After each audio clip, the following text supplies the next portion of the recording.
Hi everyone.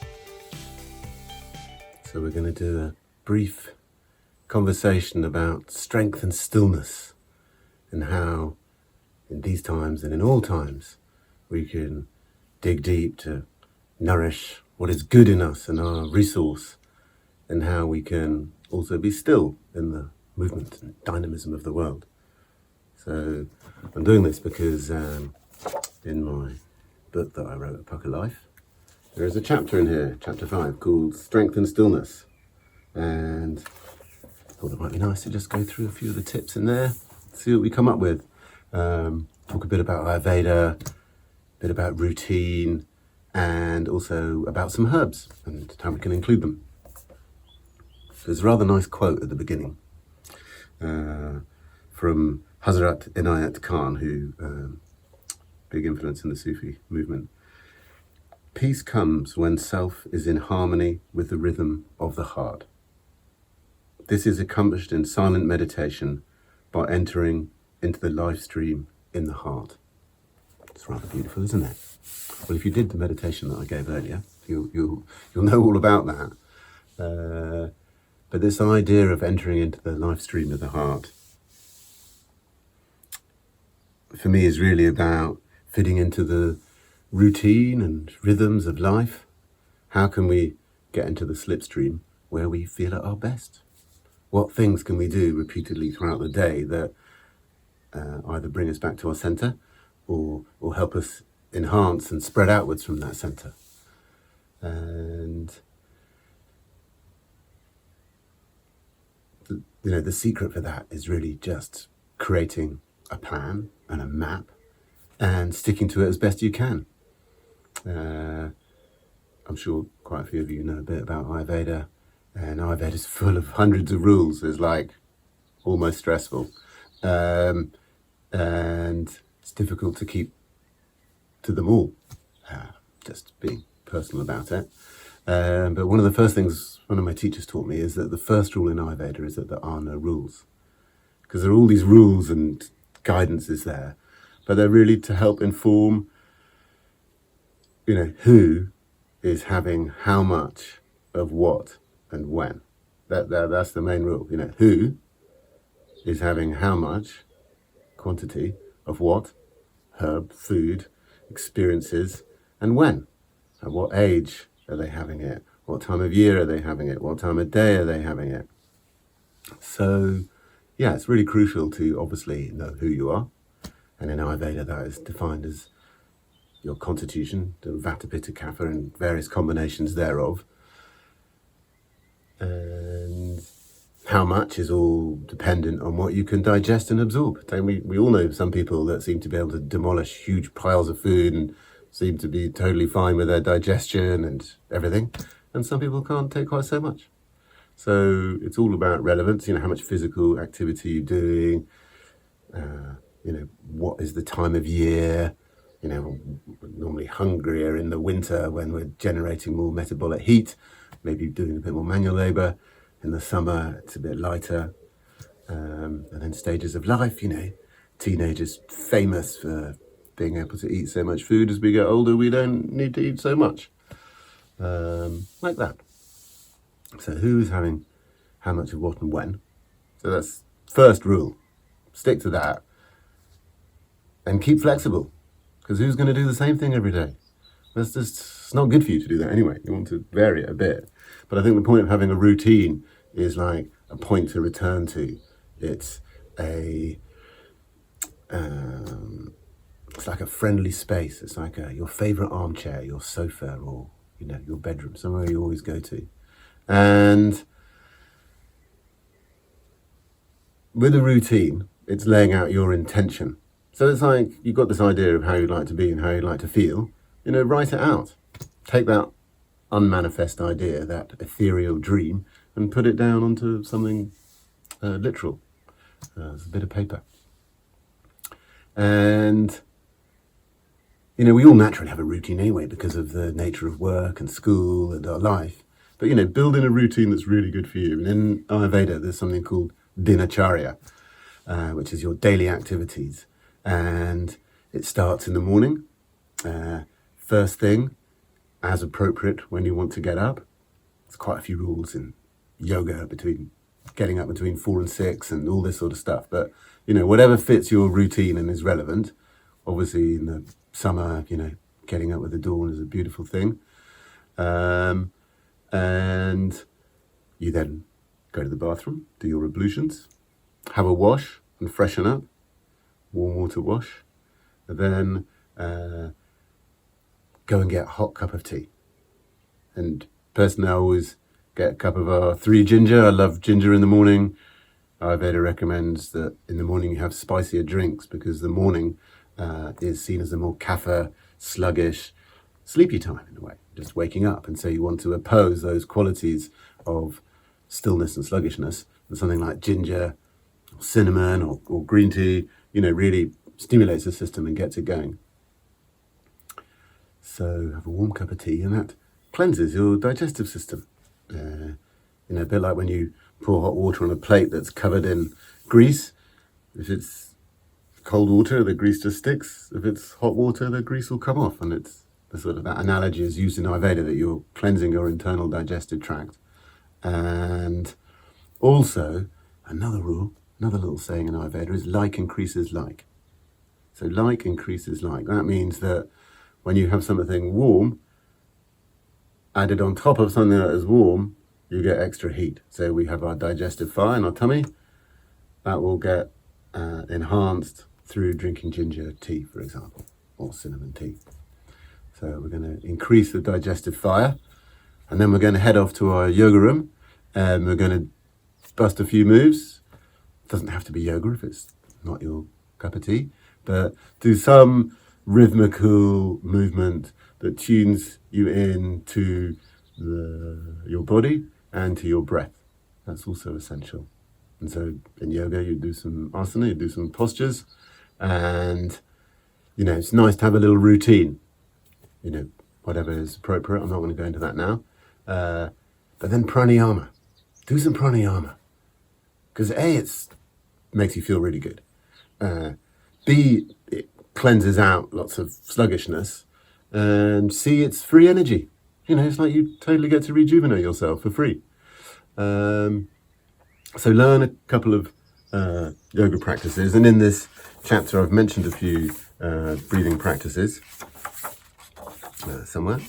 And you can do like bellows breaths, or you can do alternate nostril breathing.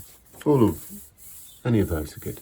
But bellows breath is good. Kapalabhati is also a very nice practice. Kapalabhati is literally means turning a light on in your brain. And that practice is where you are, forcibly exhaling your breath, and it spontaneously inhales, forcibly exhales, spontaneously inhale. You do that repeated number of times. I'm not going to teach you that either. Learn that with the teacher. But it's a really nice practice and can be put into your daily routine. And then, if you've got some time, or make the time, do a short meditation, really. So, you're really building in this repetitive cycle. And in this repetitive cycle, it's almost like a dynamo, where you're turning your body into this system that keeps replenishing and recharging, replenishing and recharging. And through this morning routine, you get to replenish that strength in your system so that you go out and face the day. But also, a lot of this practice of recharging is done when you're being still, doing your meditation practice. So you do that, and then come out, and I'll then take some herbs after that, my morning herbs, whatever that might be for the day, talk about it a bit more, but at the moment, taking lots of immune tonics, medicinal mushrooms, ashwagandha, turmeric, things like that. And then make yourself a delicious breakfast. Something warm, something flavoursome. And then depending on what you've got for the day ahead, and if you've got to go out and you're on the road, then I would try and make my own lunch. I don't really like eating food on the road. And that's normally just leftover dinner though, so I've put that together the day before.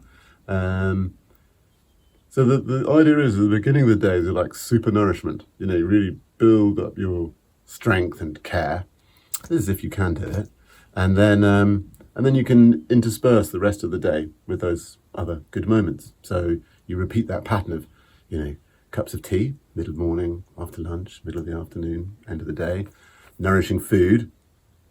Now Ayurveda's, a bit choosy about eating times and how frequently we eat. Obviously, it's all very personal, but I would strongly recommend that you leave good gaps between your meals. I think it's a really powerful bit of advice from Ayurveda. It's like a mini fast, if you like. So, have breakfast and then leave, 5 or 6 hours till lunch. Have lunch, leave 5 or 6 hours till supper. If depending on your metabolism and assuming you have a proper meal, then you don't need to snack lots in between and you can just drink hot water or fresh herbal tea. So that's the routine of the day, really. Obviously, peaking in the middle of the day, try and have lunch, by 1 o'clock, following the cycles of the zenith of the sun. And then in the afternoon, you're toning down a little bit, maybe having some more relaxing herbal teas, making a lighter dinner, doing a yoga nidra, going for a walk. If you're really lucky, have a massage, do a yoga class. So that's your daily routine. So it's pretty full on, really, Ayurveda, isn't it? It feels like almost your whole day is taken up with it. But you can just take slices and do what's appropriate for you. Okay, so that's routine. So who is having how much of what and when? Rule number 1. Follow that all the time and you'll be quids in. Then a routine, also crucial, build that rhythm in. And look, if you can't do it every day, there's no judgment here. Just come back in. Ayurveda is completely amoral, actually. It's one of the brilliant things about it. It doesn't have any particular judgment about things being good or bad. It's really just what suits you. And it doesn't think coffee's bad, it doesn't think chocolate's bad, it doesn't think anything's bad. Or it doesn't think anything's good for that matter either. It doesn't think raw food's good. It doesn't think, fresh juicing's good. It's not that these things are inherently good or bad, they just are. It's about how you're preparing them, what suits you, what can you metabolize. Okay, I think I've said that a few times now.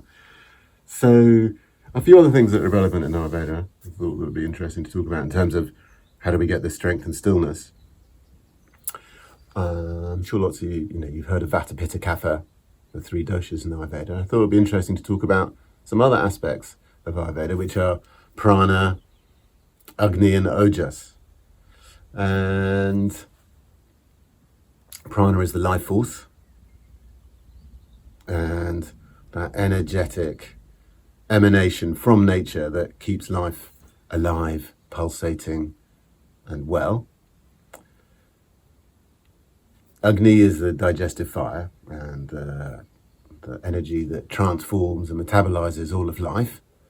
And Ojas is like your inherited ancestral wisdom, inherited ancestral immunity, you could say your DNA on one level.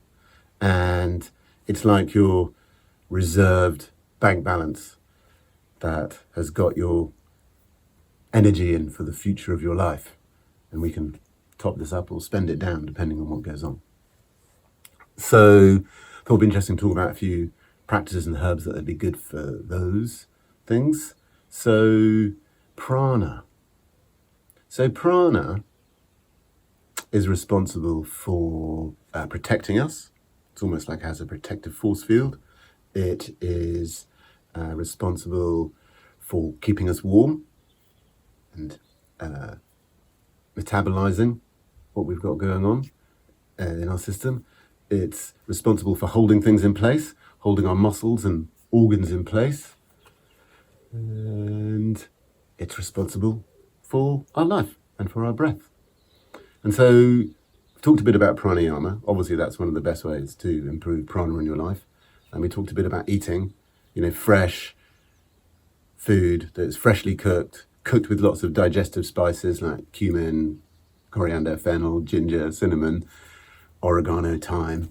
That's essential as well to bring that vibrancy into life. But also there are a few special herbs that are particularly good at enhancing prana. One is tulsi, which is holy basil, and that is particularly effective at strengthening the lungs and also opening up the life force. The interesting thing about tulsi actually is that in many houses in India, outside many Hindus' houses, they plant the tulsi plant, and it's said to release essential oils and properties that cleanse the air, so that as your guests or your family members come home, they're purified through the volatile aromas that the tulsi plant is giving off, and then they turn up to your front door in a really good mood, which is a really sensible thing. So, we've got some similar plants. Maybe like peppermint is a bit like it, and thyme is also another appropriate herb there. So I've got a little bit of tulsi glycerite here, which is where I've soaked tulsi leaf in glycerine, and you get this really lovely aromatic sort of uplifting aroma. I haven't brought teaspoons, so I can't try it, but anyway, it's very tasty. So yeah, that's prana. All of those plants that are good for the lungs, elderflower we talked about in the tea making session, also really good for prana. So then agni is the word to describe our digestive system, etymologically related with ignite, igneus, how to light something up. And of course our digestive fire isn't just in our tummies, it is also throughout our digestive system, in the liver, the pancreas, all the way down to a cellular level with the cells metabolizing with vibrancy. And the simple and best herb, and the most famous one for the digestive system, is ginger, also known as Vishva Bheshaja in India, or in Ayurveda really. And Vishva Bheshaja means the universal healer, because ginger is said to be good for everyone at all times, whoever they are, wherever they are, and in all quantities. It's one of those sort of rule breakers in a way. And ginger is warming and pungent and spicy. It invigorates circulation. It helps digestion, in that it helps the food be settled, so it reduces nausea, but it also helps absorption of nutrients, and is a remarkable herb. It actually helps the digestive energy, if you like, in the joints, and is a renowned remover of inflammation and pain. Very aromatic, almost lemony fresh ginger. So dried herbs and fresh herbs work a little bit differently. Fresh herbs tend to be a little bit lighter and more ascendant, and so fresh ginger is what you'd maybe use if you had a cold and you wanted to make yourself sweat. You would boil up maybe a couple of inches of sliced ginger and simmer that, and then drink it down. It warms you up and can get rid of aches and pains. And dry ginger is more warming to the core and the centre of your abdomen, and a bit more drying and a bit better at removing mucus and coughs. So there's lots more to talk about with agni, but essentially all the spices that I was mentioning for cooking earlier, you can use that to boost your digestive fire, and notably leaving good gaps between meals, eating the right quantity of food when you're eating, and just nurture agni. It's why you go to an Indian restaurant, you get a little bit of fennel at the end of the meal, you see people nibbling cloves or bits of cinnamon. It just keeps that spark of digestion going, the enzymes flowing. And then finally, ojas. So ojas, your inherited wealth, if you like, your inherited health. And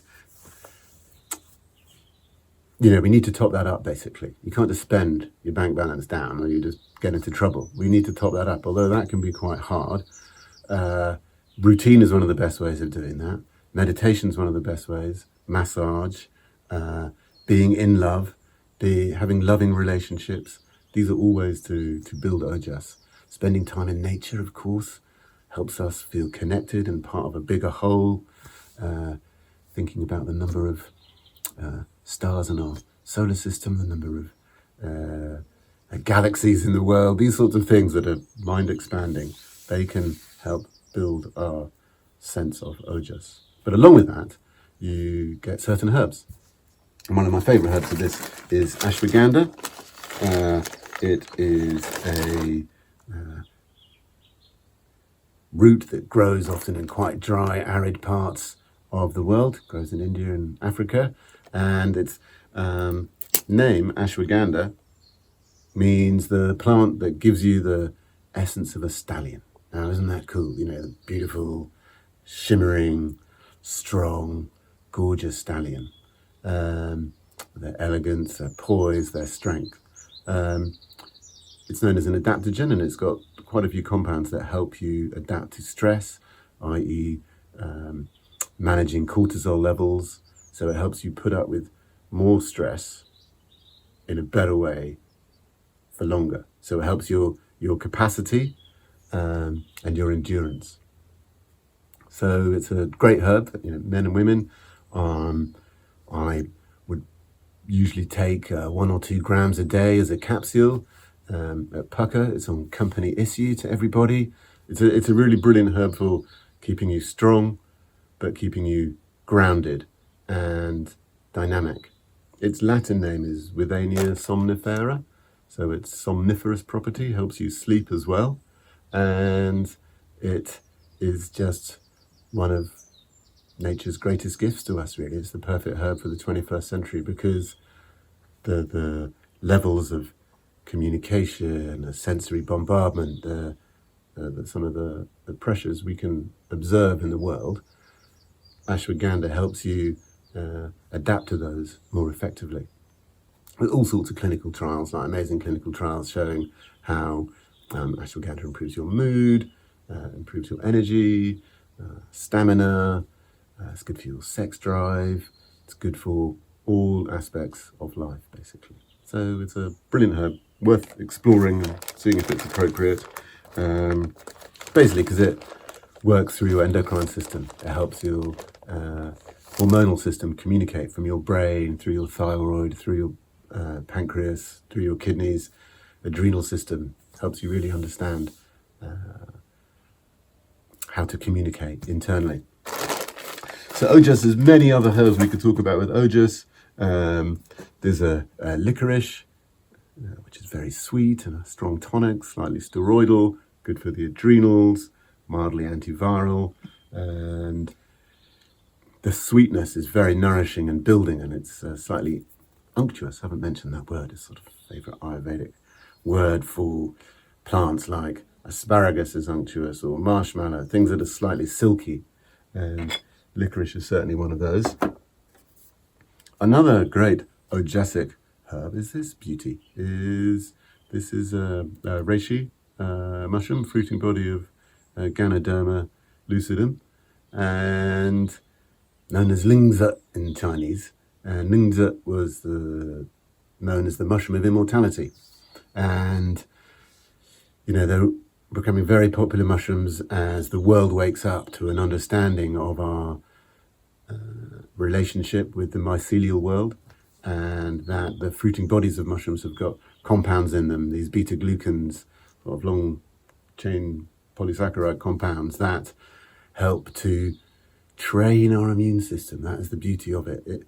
It's not like it's attacking some virus or some microbe. It's waking up our immune system so that it is perfectly observant and acting with awareness and sensing what is good or bad coming into a body. So lingzi, mushroom of immortality, also called spirit mushroom because it's very good for calming your heart and soothing as well. So it's good for immunity and calming your heart. So I think that's it, everybody. I'm just going to finish with one little note about aroma, which I can't pass down through the video, I'm afraid.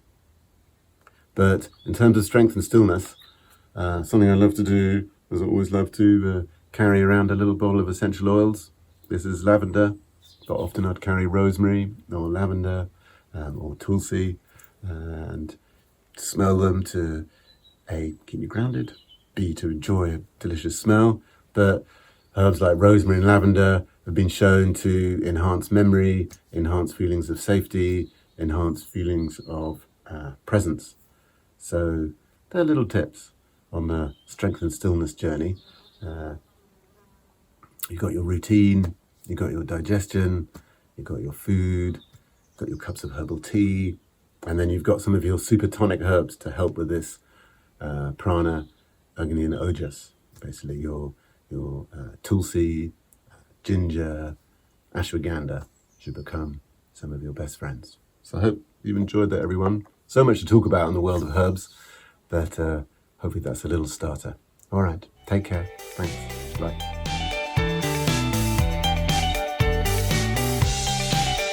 If you like that video, there are loads more talks, classes and exclusive videos from the Happy Place Virtual Festival. So don't forget to subscribe on YouTube. Do follow us on Instagram for constant updates and enjoy.